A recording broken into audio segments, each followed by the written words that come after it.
Fala, observadores, de volta aqui com mais esse vídeo do Venom e aquele lance. O Venom traz vídeos para vocês às sextas-feiras, às 17h30. Vamos começar com uma pergunta. Quando foi que vocês conheceram os X-Men? Bem, eu acredito que uma parte deva ter tido o primeiro contato com a animação da década de 1990, ou talvez até mesmo com os filmes da 20th Century Fox. Pode ser que tenham tido a primeira experiência com as outras animações, como X-Men Evolution, Wolverine e os X-Men, ou mesmo a atual X-Men 97. Mas acredito mesmo que uma grande parcela tenha tido o primeiro contato com os quadrinhos. Eu mesmo conheci os X-Men na revista Super Aventuras Marvel 31, na parte 6 da Saga da Fênix Negra.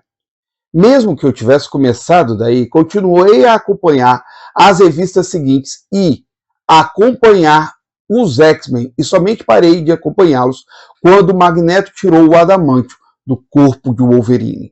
Bem, a Saga da Fênix sempre foi uma parte da história dos X-Men que me impressionou muito, mas alguns creem que ela tenha começado em Uncanny X-Men 101, de outubro de 1976.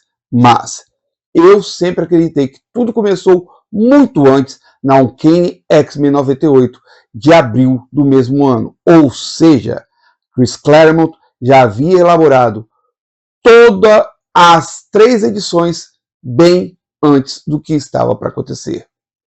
Por que eu acredito nisso? Bem, mesmo que Jean viesse a se unir à Força Fênix somente na edição 101, tudo é um processo de criação. Claremont começa trazendo os Sentinelas de volta, e estes capturando Jean Grey, Wolverine, Banshee e o Professor X, que andava tendo sonhos com Lilandra, para o projeto Armageddon do Dr. Steve Lang, financiado pelo Clube do Inferno. Os 4 foram levados para uma base orbital da SHIELD, onde foram mantidos em cativeiro pelos Sentinelas e Lang, até que Cíclope, Colossus, Noturno, Tempestade e o Dr. Peter Corbeau, amigo do Professor X, foram ao resgate deles. Após um confronto acirrado, onde Wolverine e Banshee, Noturno, Tempestade e Colossus precisam enfrentar versões sentinelas de Cíclope, Garota Marvel, Fera, Anjo, Homem de Gelo e Destrutor. Então, eles, após acabarem com os falsos X-Men originais e salvarem Jean, Cíclope, Professor X e o Dr. Peter Corbeau, embarcam numa célula de vida do ônibus espacial Starcore, enquanto Jean usa seus poderes telecinéticos para vedar um buraco feito pelos sentinelas, protegendo todos contra uma intensa tempestade solar. Quando o ônibus espacial cai na Baía da Jamaica, a Fênix surge pela primeira vez, iniciando a primeira saga. Sim, pois no momento que Fênix surge, tudo começa a mudar. Bem, a partir daí, os X-Men enfrentam o primo de Banshee e o meio-irmão de Charles Xavier, Blackstone, Cassidy e Fanático, respectivamente, além de Magneto e o Senhor do Fogo, todos sob orientação e trabalhando com Davan Shakari, mais conhecido como Eric Scarlatti. Encaram a Guarda Imperial Shi'ar e o Imperador de Kenderamani, irmão de Lilandra, com a ajuda dos Piratas Estelares, liderados por Christopher Summer, o Corsário, pai do Cíclope e do Destrutor. Nesse período, John Byrne embarca nas histórias dos X-Men, onde permanece até a edição 143. Na sua entrada, Fênix demonstra uma gama de poderes ao deter a força do cristal Micran, ao qual o Imperador de Ken havia ativado e que poderia destruir o universo como conhecemos ele. Ao final da primeira saga, no quadro informativo, aparece a palavra começa, como se Claremont quisesse apontar o começo de uma mudança drástica na vida dos X-Men. Bem, graças a Byrne, durante um período que Jean Grey era a Fênix, o grupo enfrenta a Tropa Alpha, inicialmente o Guardião, também conhecido como Arma Alpha ou Vindix, e depois com todos os membros, ou seja, Sasquatch, Aurora, Estrela Polar, Pássaro da Neve e Xamã. Eles encaram o Hall, que invadiu a Mansão Xavier a mando do Clube do Inferno, encaram Mesmero e, novamente, Magneto. Quando se separam, a maior parte do grupo se encontra na Terra Selvagem e precisam encarar Sauron, um mutante que domina a mente dos outros e drena as forças vitais de outros mutantes, se transformando em um pterodátilo humano. Encontram Kazar e o ajudam contra Garrok, o Deus Sol. Conhecemos a história do primeiro encontro de Xavier e Amal Farouk, o mestre dos ladrões. Cíclope, Wolverine, Tempestade, Colossus, Noturno e Banshee saem da Terra Selvagem e vão ao Japão, onde reencontram Solaris, que já chegou a ser um X-Men. Logan conhece Mariko e Ashida, e eles enfrentam os Mandroides, armaduras criadas pelas indústrias Stark, enviados por Moses Magnum para derrubar o governo japonês e torná-lo imperador. Isso terminou debilitando o grito sônico de Banshee.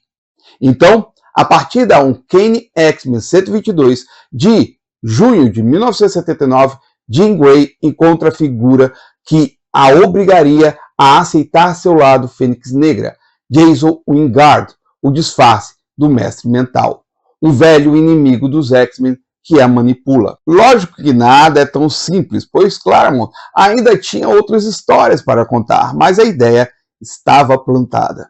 Então os X-Men encaram ainda Arcade, um vilão que adora desafiar outros super-heróis em jogos mortais, sob contrato com Black Tom e Fanático.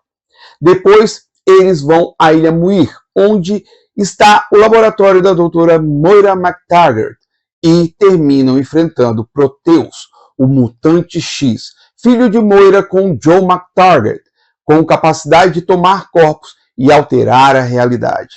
Bem, então começamos a segunda saga e, como eu havia dito, Jason Wingard, o Mestre Mental, encontrou e encantou Jean Grey com o disfarce de um galante homem. Além do que, a fazia ter visões de uma personalidade do século XVIII.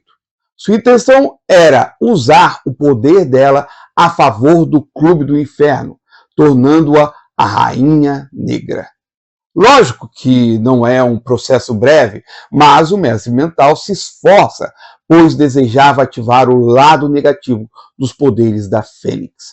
Poderes este que, na época do Cristal Micran, Jean lutou bravamente, pois sabia que seria horrível. Ao transformar a realidade da mente de Jean, fazendo-a acreditar que vivenciava momentos de uma ancestral dela, Mestre Mental transformou cada membro da equipe em uma figura que deveria ser rechaçada pela Lady Jean Grey. Durante esse período das sagas, fomos apresentados a Emma Frost, a Rainha Branca, que na época era somente mais uma telepata, como Charles Xavier e Jean Grey.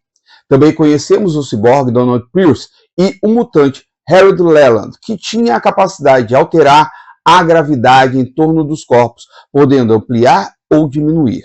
O Clube do Inferno, bem como a Escola de Xavier, estavam atrás de duas mutantes. Assim, somos apresentados a Cristal, que tinha a capacidade de transformar ondas sonoras em energia luminosa e explosões concursivas, e a jovem Kitty Pryde, que viria a se tornar a X-Men Lince Negra e cujo poder é a intangibilidade.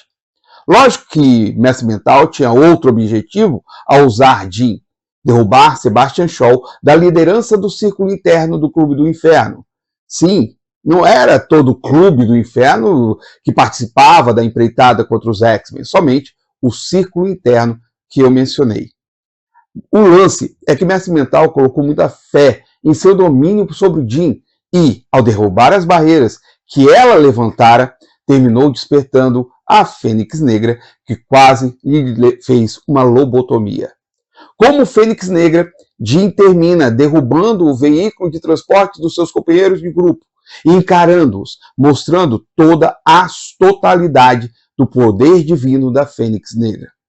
Ela sai da Terra e termina consumindo um sistema estelar chamado Debari, bem distante da Terra e destruindo um planeta habitado. Ao retornar, precisa encarar novamente seus novos aliados e alguns antigos, entre esses o Professor Xavier, em um embate titânico no qual se consegue bloquear a força da Fênix Negra. O lance é que o sistema Debari fazia parte do Império Shi'ar e um cruzador do Império decidiu enfrentar a Fênix e terminou destruído por ela. Com isso, Lilandra se vê obrigada a capturar Jean e levá-la para ser sacrificada. Só que o Professor X pede o Arin Relar, um duelo de honra por Jean Grey. Assim sendo, os X-Men precisam encarar novamente a Guarda Imperial Shi'ar, além de membros do Império Kree e Império Skrull. O duelo foi muito injusto com os X-Men, que perderam horrivelmente, sobrando somente Cíclope e Jean Grey, mas assim que ela vê Cíclope cair, a Força Fênix desperta novamente e ela derruba todos os adversários, mas consegue ser derrubada por um ataque sincronizado de Cíclope, Tempestade e Colossus arremessando por Wolverine e, pondo fim, ela decide tirar a própria vida. Assim, se você lê a história final, Efígie, Scott Summers faz um breve resumo, até muito bonito, de tudo desde o começo. Tá, foi Claremont, mas ele usou Scott para isso.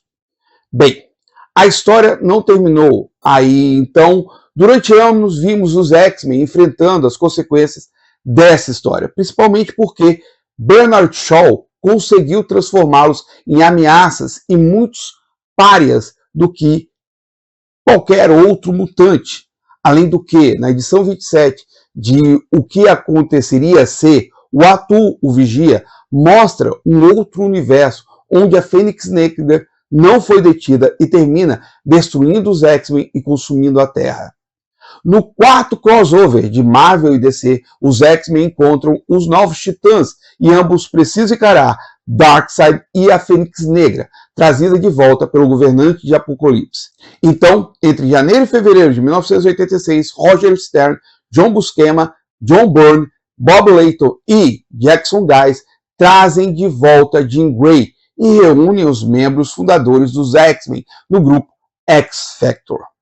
Quando a animação dos X-Men chegou à terceira temporada, no ano de 1994, adaptaram, da forma deles, lógico, a saga da Fênix, iniciando com 5 episódios em setembro e concluindo com 4 episódios em novembro.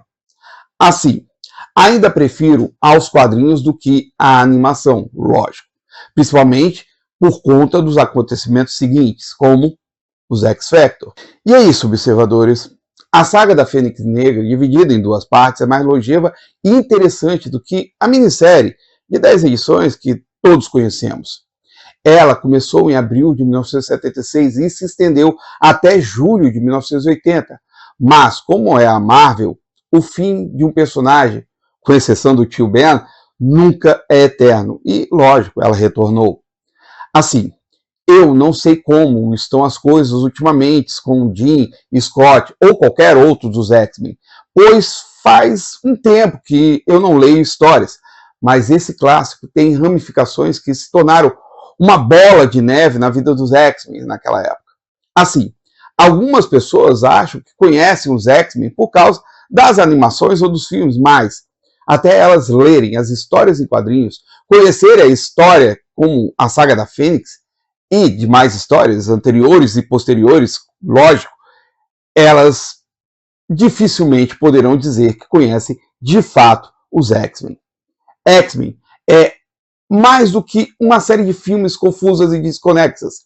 É mais do que 4 séries animadas que seguem seus próprios conceitos e ideias.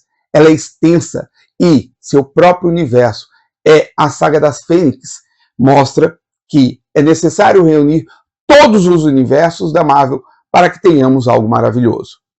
Ou, como diria Stan Lee, Excelsior. E eu vou finalizando o vídeo aqui. Se vocês gostaram do vídeo, eu já peço, deixa o like aí. Se não gostaram, pode dar de like, aquele feedback, aquele trade. Outra coisa que eu peço muito aqui aos meus observadores, peço para você também, comenta aqui embaixo, fala aqui embaixo o que acharam do vídeo, se gostaram, se não gostaram, se já leram a Saga da Fênix. Se não leram a Saga da Fênix, não tem problema nenhum, leiam, eu recomendo. Assistam a animação que tem na Disney Plus, fique à vontade para assistir. Outra coisa que eu também peço muito aqui aos meus observadores, e peço para você, lógico, compartilhe o vídeo, jogue esse vídeo para frente para trazer mais pessoas para estarem assistindo aqui os vídeos da Velho na Torre. E, coloquei no começo, peço aqui no final de novo, uma grande favorzão para mim, tem aqui embaixo, o botãozinho de inscreva-se. Clica nesse botão de inscreva-se e não esquece nunca do peteleco na sinetinha para estar recebendo as comunicações dos vídeos que eu posto aqui, às 17h30, para vocês. O Velho na Torre vai ficando nessa. Muito obrigado, até mais, fui.